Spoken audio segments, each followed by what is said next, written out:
பரிசுத்த வேதத்திலேயே கடைசி புஸ்தகமாகிய வெளிப்படுத்தின விசேஷம் கடைசி அதிகாரம் கடைசி வசனத்துக்கு முன்னாடி வசனம், இவைகளை சாட்சியாக அறிவிக்கிறவர் மெய்யாகவே நான் சீக்கிரமாய் வருகிறேன் என்கிறார். ஆமென். கர்த்தராகிய இயேசுவே வாரும். வருகிறேன். பொதுவாக ஒரு நம்பர் கொடுக்கப்பட்ட வசனத்தில் ஒருவருடைய வார்த்தை, ஒருவருடைய குரல் தான் பொதுவாக இருக்க வேண்டும், இருக்கும். ஆனால் இப்படி ஒரே நம்பர் கொடுக்கப்பட்ட ஒரே வசனத்தில் 2 பேருடைய குரலை நாம் பார்க்கலாம். பாருங்க, அதே நம்பர் தான். வெளிப்படுத்தல் 22:20, மெய்யாகவே நான் சீக்கிரமாய் வருகிறேன் என்கிறார். இது யாருடைய குரல்? கர்த்தராகிய இயேசு கிறிஸ்துவின் குரல். அதே வசனத்தில், வேற நம்பர் கிடையாது, பாத்தீங்களா? அதே வசனத்தில் ஆமென், கர்த்தராகிய இயேசுவே வாரும். இது யாருடைய குரல்? திவ்ய வாசகனாகிய யோவானுடைய குரல். நம்ம எல்லாருக்குமே தெரியும், கர்த்தருடைய பிள்ளைகள் சரித்திரம் தெரிந்தவர்கள் அல்லது வேதம் தெரிந்தவர்கள், இயேசுவின் சீடர்கள் எல்லாருமே கிறிஸ்து இயேசுவுக்காக இரத்த சாட்சிகளாக மரித்தவர்கள். அந்த வரிசையில் பார்க்கும் பொழுது இந்த யோவானை கிறிஸ்துவின் சுவிசேஷத்திற்காக பத்மு தீவில் கொண்டு போய் விட்டு விட்டார்கள்.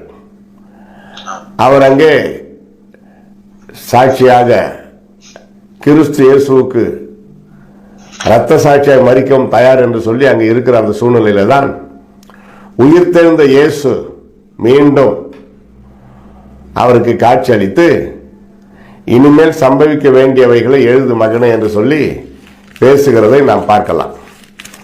வெளிப்படுத்தல் 1ஆம் அதிகாரம் எப்படி ஆரம்பிக்கிறது என்று உங்களுக்கு எல்லாருக்குமே தெரியும்.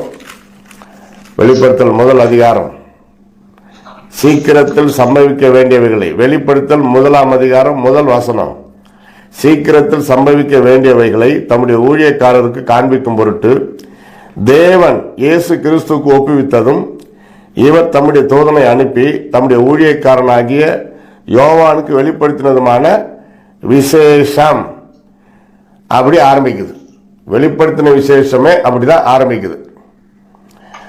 அருமையானவர்களே, எப்படி இயேசு கிறிஸ்து இந்த பூமியில ஏழ்மையின் கோலமாய் மானிடனாய் பிறந்தது உண்மையோ, எப்படி இயேசு கிறிஸ்து மனுக்குலத்தின் பாவத்திற்காக சிலுவையில் அறையப்பட்டு தம்முடைய ஜீவனை நமக்காக தியாக பலியாக கொடுத்தது உண்மையோ, எப்படி இயேசு கிறிஸ்து தாம் சொன்னபடியே 3ஆம் நாள் உயிரோடு எழுந்தது உண்மையோ, சரித்திர சான்றுகள், வேதாகம சான்றுகள் மட்டுமல்ல, சரித்திர சான்றுகள்.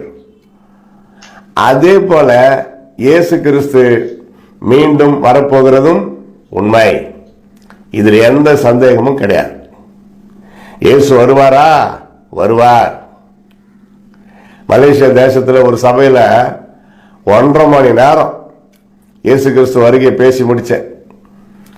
ஒரு 16 பகுதிகளாக நான் பிரித்து நற்செய்தி கூட்டங்கள், ஹீலிங் குருசேடு இப்படியெல்லாம் நாங்கள் செய்தாலும் சபைகளின் எழுப்புதலுக்காக ஒரு ஸ்பெஷல் அழைப்பு, இயேசு கிறிஸ்து வருகை, பரலோக ராஜ்யம், ஏரி நரகம், குடும்ப வாழ்க்கை, பரிசுத்தம், இந்த டாபிக்கில் ஸ்பெஷலாக செய்தி கொடுக்கிறது வழக்கம்.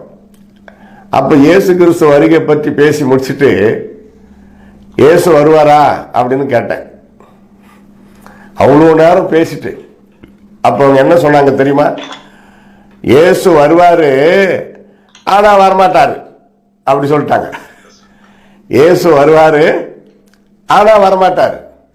நான் சொன்னேன், அந்த மாதிரி டைலாக் எல்லாம் இதுல பலிக்காது. நீங்கள் நம்பினாலும் நம்பாவிட்டாலும் இயேசு கிறிஸ்து வரப்போகிறார். என் சிந்தை மாறணும், என் செயல்கள் மாறணும், என் பேச்சு மாறணும், என் பெருமை மாறணும். என் சிந்தை மாறணும், என் செயல்கள் மாறணும், என் பேச்சு மாறணும், என் பெருமை மாறணும். நான் மாறவே ஆசைப்படுகிறேன். என்னை மாற்றிவிடும் அருமை நேசரே. நான் மாறவே ஆசைப்படுகிறேன். என்னை மாற்றிவிடும் அருமை நேசரே.